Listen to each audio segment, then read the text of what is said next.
I do believe in the sanctity of life. And I think that's why I felt, along with so many other Americans, joy, unfortunately, because it Joy? feels like, Seriously? I mean, Joy at I a guess I would man's say execution? maybe not joy, but certainly not, no, certainly not empathy. Because again, We're this is a watching man the responsible footage. for How the can death this of. make you joyful?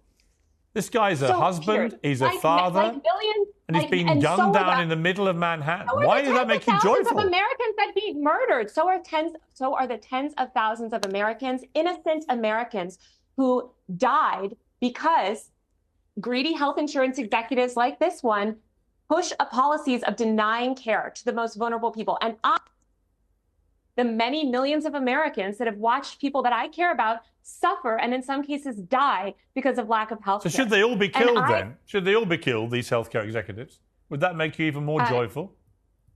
No, that would not. But why not? And why are you laughing? I think because it wouldn't fix the You seem to find the whole thing hilarious.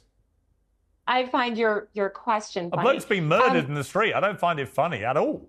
I don't find it funny that tens of thousands of Americans die every year and because they are denied life-saving health care from people like the CEO. Now, I want to fix the system. You're right. We shouldn't be going around shooting each other with vigilante justice. No. I think that it is a good thing that this murder has led to America, or really the media elites and politicians in this country paying attention to this issue for the first time. You mentioned you couldn't understand why somebody would feel this reaction when they watched a CEO die.